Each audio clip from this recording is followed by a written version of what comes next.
Hello, kamusta po sa inyong lahat? Welcome po sa panibago nating guitar tutorial. At welcome din po sa mga napadaan lang at sa mga sumisilip sa channel natin. Ngayon po ang ituturo ko po sa inyo ay ang kantang Kisapmata ng Rivermaya. I hope na magustuhan niyo po, at kung magustuhan niyo, huwag niyo pong kakalimutan na mag-like at mag-subscribe. Ganun din po, nakalimbangin niyo po ang bell button natin para maging updated po kayo sa mga darating pa pong guitar tutorial natin. Pwede rin po kayo mag-comment ng mga request, mga katanungan, at mga suggestion nyo po sa akin. Ulit, maraming salamat po at simulan po natin ang kantang Kisapmata.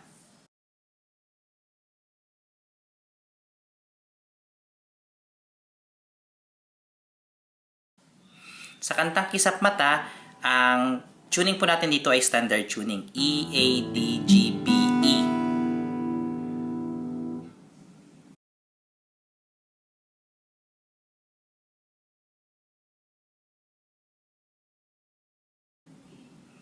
Sa intro po natin, meron po tayong riff na gagawin dito.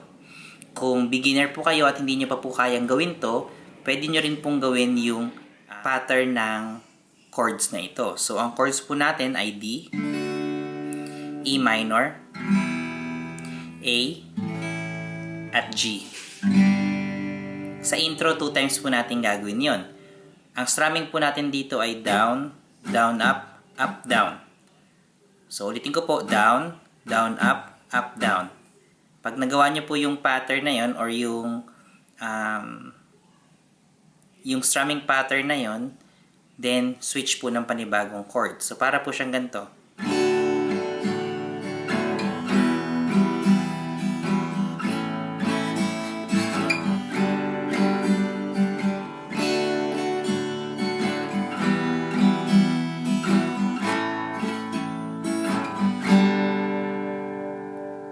Okay, para po sa mga beginner natin, pwede nyo pong gawin yun para sa intro natin. Yung isa ko pong ituturo sa inyo is yung blocking part po nito. So, pwede nyo pong gawin ito.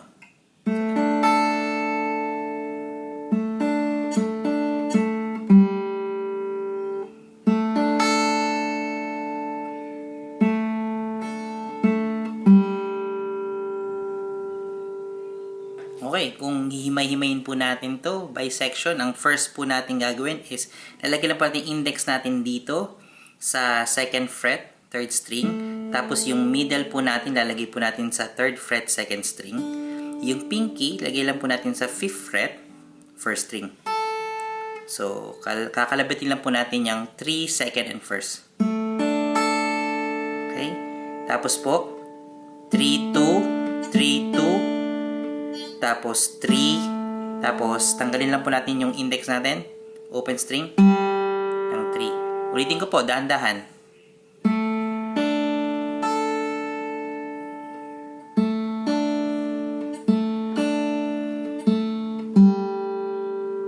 Yun po yung first half. Yung susunod po, ganito na po siya.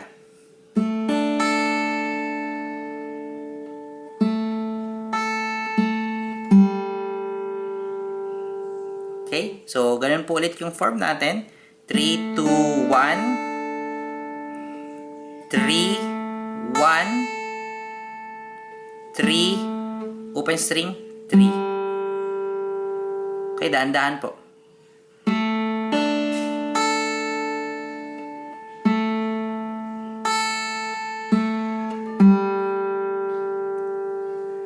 Ulitin ko po yung buong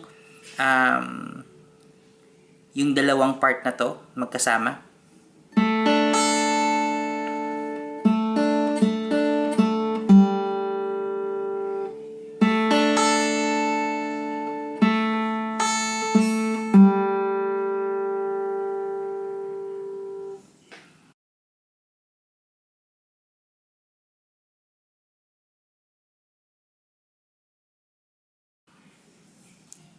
Sa verse po natin, ang chords po natin dito ay D, E minor, A, at G. 4 times po natin ito gagawin. Ang kagandahan po sa kantang ito ay pare-pares lang po yung chord pattern. Kaya magandang kanta to para sa mga beginner natin dyan na maipondo nyo to sa mga pwede nyong tugtugin. So kung gagawin po natin yung verse, para po siyang ganito.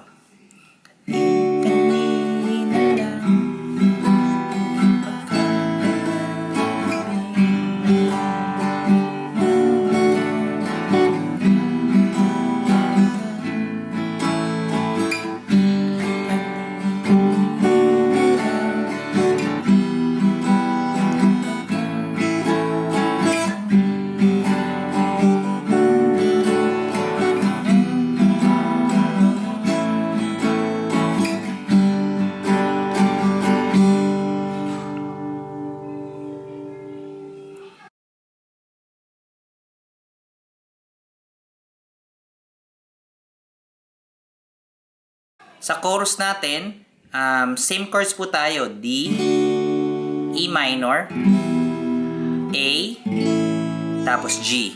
4 times din po natin yun gagawin. So, ganito po siya pag kinanta natin. Oh, kay bilis na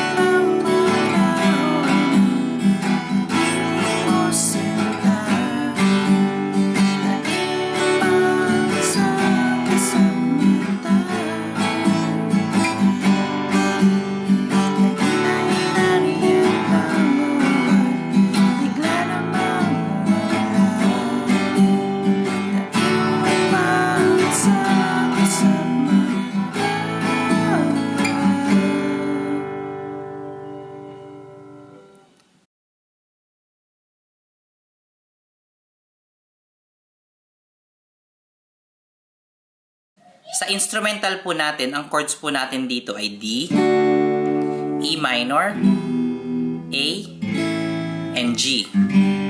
4 times po natin gagawin yung run na yon, tapos bababad lang po tayo ng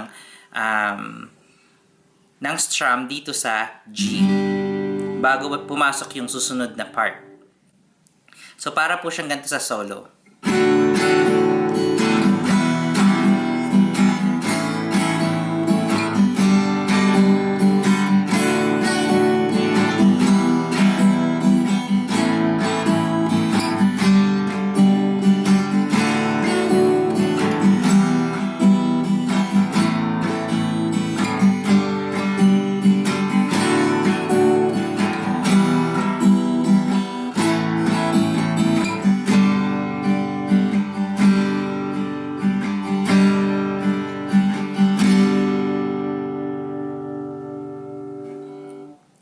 At yan po ang kantang Kisapmata ng Rivermaya. Maraming salamat po sa pagtambay nyo at sa panonood nyo sa channel natin na to.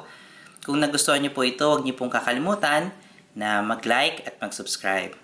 Huwag nyo rin pong kakalimutan na i-hit ang bell button natin para lagi po tayong updated sa mga darating pa pong guitar tutorial natin.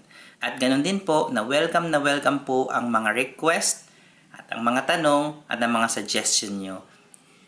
Iwan nyo lang po sa comment section below. Maraming salamat po at kita-kits po tayo next time.